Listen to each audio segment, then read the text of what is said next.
तर नमस्कार सगळ्यांना, मी अमृता. तुम्ही स्वागत आहे आपल्या नवीन एका व्हिडिओमध्ये.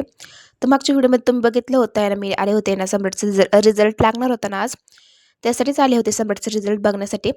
मग पहिले तर पेपर चेकिंग करून झालं माझं, बघितलं काय लिहिलंय त्यांनी काय नाही, जिथे चुका झाल्या आहेत त्याला सांगितलं. तर चाललं त्याला एवढं काही समजत नव्हतं, पण त्यांनी केलं होतं आणि चांगले मार्क पडले होते, वाईट पण नाही म्हणता येईल. 20 पैकी 15 पडले होते. अजून तो लहानच आहे, त्याला अजून एवढं समज नाहीये. पण बऱ्यापैकी लिहिलं होतं. काही-काही येत होतं, पण जरा चुकला तो, म्हणजे त्याला लिहिता नाही आलं. त्यानंतर ना संध्याकाळचा डायरेक्ट व्हिडिओ आहे. त्यानंतर मी दुपारच्या नंतर काही व्हिडिओज नाही काढले. बाकीची माझी घरातली कामं आवरून आम्ही जरा थोडा आराम केला. त्यानंतर डायरेक्ट संध्याकाळचाच आहे ना व्हिडिओ आहे. संध्याकाळी मस्त अशी बिर्याणी करायचं ठरलं होतं माझं. कारण की हे गेले होते गावी, त्याच्यामुळं म्हटलं माझ्यासाठी, मुलांसाठी मस्त अशी बिर्याणी करावं. सिंपल करणार होती, कारण की मुलं पण खाणार आहेत ना, मग मुलांना अशी मी हेवी बिर्याणी नाही आवडत जास्त, म्हणजे मसाले-फिसाले असतात ना, तर जास्त मुलं खात नाहीत माझी तर. मग त्याच्यामुळं ना मी सिंपलच त्यांना करते. म्हणजे आमची जेव्हा बिर्याणी आम्हाला करायची असते ना, तर आमची स्पेशल बिर्याणी असते आणि मुलांची सेपरेट असते, असं असतं. त्यानंतर मग मला दोघांचं सेपरेट कशाला करायचं माझी एकटीसाठी. मग त्यातच होऊन जाईल, मग त्यातच आहे ना मी बिर्याणी करायचं ठरवलं एकत्र सगळं.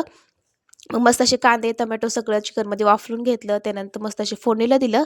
फोडणीला लसूण, अद्रक आणि मिरचीचं फोडणीला दिलं. त्यानंतर मस्त असं तांदूळ इथं घेऊन तांदूळ टाकून दिलं आणि मस्त अशी बिर्याणी पण रेडी झाली होती इथं. खूप छान लागते. तसं काही वेगळं लागत नाही. मुलांची बिर्याणी ना खूप सिंपल आणि सोबर लागते. खूप दिसाय पण खूप छान दिसत होती आणि खूप छान झाली होती. मुलं अशीच बिर्याणी खातात.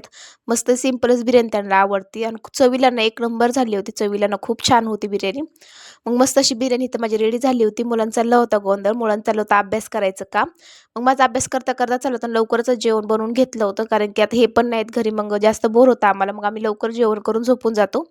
त्याचं संध्याकाळी किचन आवरून घेतलं. त्यानंतर मस्त असे बदाम इथं भिजू घातले होते मुलांसाठी तिथं. दोघांना 4-4 घातले होते बदाम. रोज सकाळचं हेच असतं त्यांना, सकाळ दूध किंवा बदाम हे सगळं देत असते मी. मग मस्त असं इथं ना बदाम भिजू घातले होते आणि साईडला उद्या टिफिनसाठी ना चवळी भिजायला घातली होती.